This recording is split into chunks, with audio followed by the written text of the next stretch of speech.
La commune de Grandchamp souhaite créer des logements sociaux au niveau des Hauts-de-Brabant à Grandchamp. Pouvez-vous nous expliquer la démarche?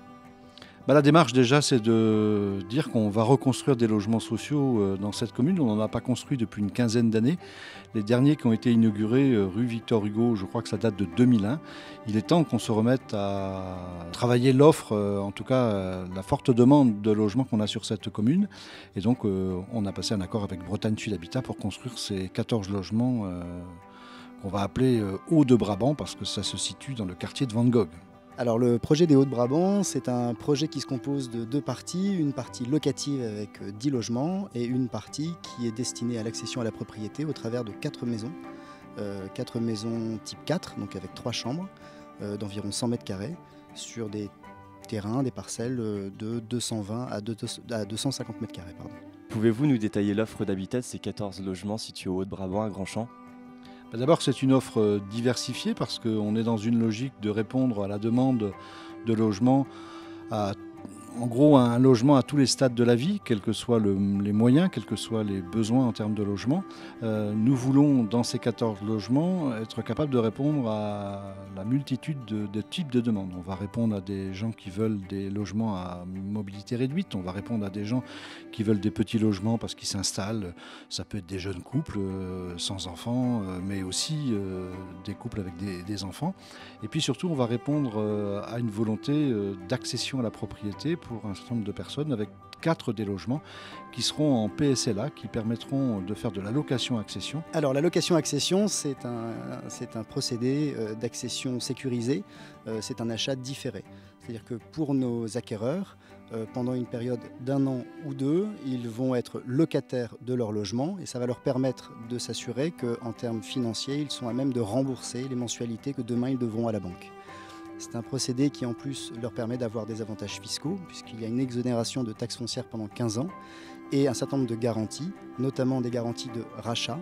S'ils devaient revendre leurs biens dans les années futures, nous aurions l'obligation de leur racheter leur maison et également une garantie de relogement. Nous serions dans l'obligation de leur proposer des logements dans notre parc pour les reloger. Quels sont les avantages de la maison bois? Alors les avantages de la maison en construction bois ou ossature bois sont multiples.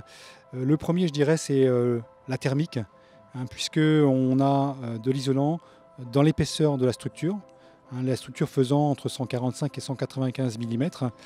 Et souvent on y rajoute un complément d'isolation ou à l'intérieur ou à l'extérieur, ce qui peut amener globalement une isolation autour de 200 ou plus de 200 mm. Et cette valeur elle est supérieure à l'isolation que l'on trouve dans les maisons maçonnées traditionnelles.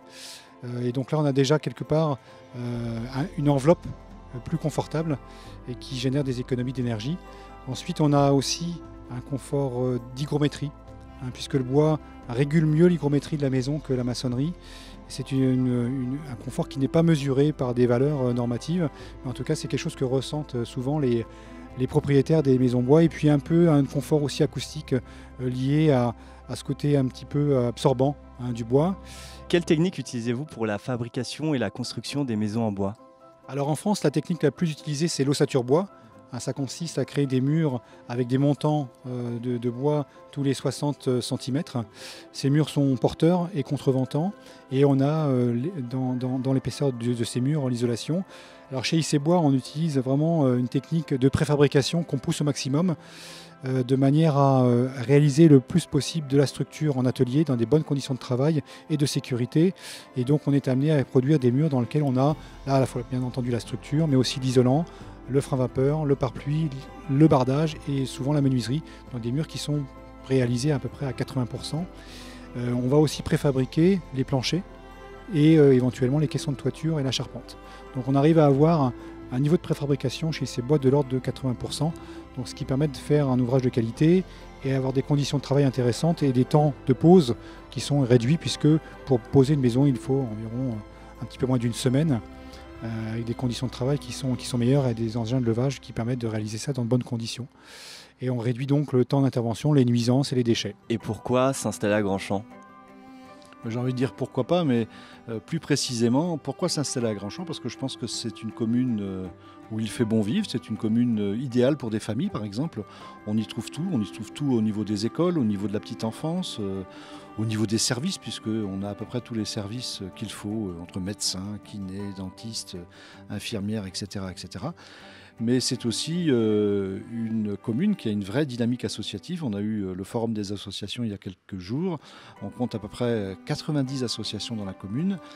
C'est aussi une forme de service qu'attendent les populations qui viennent s'installer. Donc à Grandchamp, la proximité d'une ville comme Vannes et d'un secteur très attractif comme le golfe du Morbihan, c'est un bon choix pour des familles qui veulent trouver à peu près des réponses à toutes leurs attentes.